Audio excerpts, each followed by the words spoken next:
Students, आज हम लोग R S. Agarwal maths class 6 exercise 8B question number 6 पर बात करेंगे। Write the constant term of number 1 3x square plus 5x plus 8।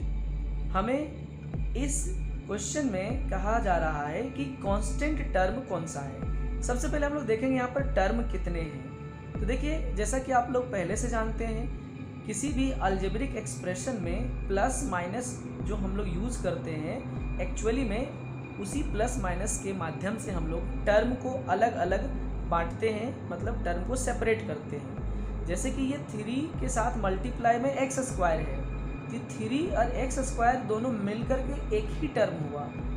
लेकिन यहाँ जैसे ही प्लस आया तो अब ये अलग हो गया और इसके बाद वाला जो है ये अलग हो गया।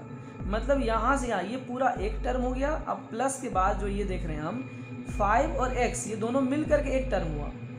मल्टीप्लाई से टर्म अलग नहीं होते हैं, सिर्फ प्लस और माइनस करने से टर्म अलग होते हैं। तो यहाँ पर 5 मल्टीप्लाई बाई x है, तो ये दोनों मिल करके एक टर्म हुआ।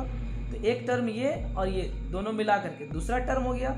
फिर यहाँ प्लस आ गया, तो अब ये दूसरा टर्म और इसके बाद वाला ये तीसरा टर्म हो गया। तो इस एक्सप्रेशन में टोटल कितने टर्म है?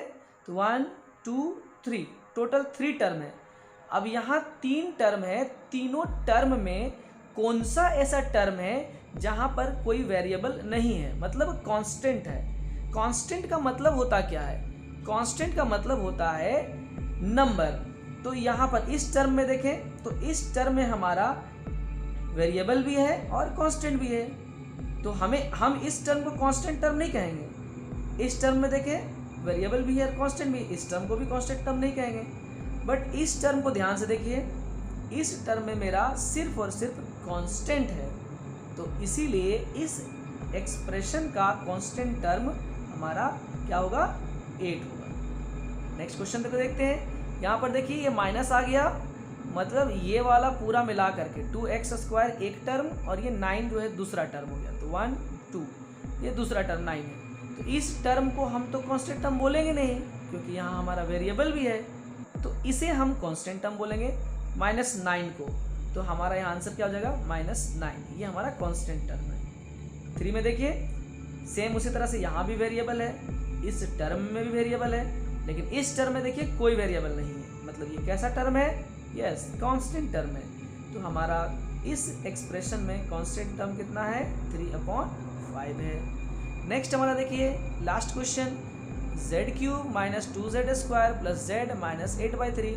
यहाँ पर देखिए ये इस टर्म में हमारा कांस्टेंट तो है ही नहीं। इस टर्म में कांस्टेंट है बट वेरिएबल भी है, इस टर्म में सिर्फ वेरिएबल है, लेकिन इस टर्म में सिर्फ और सिर्फ कांस्टेंट है, किसी तरह का कोई वेरिएबल नहीं है। तो ये मेरा टर्म कांस्टेंट टर्म कहलाएगा। मतलब माइनस को भी हम साथ में लिखेंगे, -8/3, और ये हमारा आंसर। Thank you.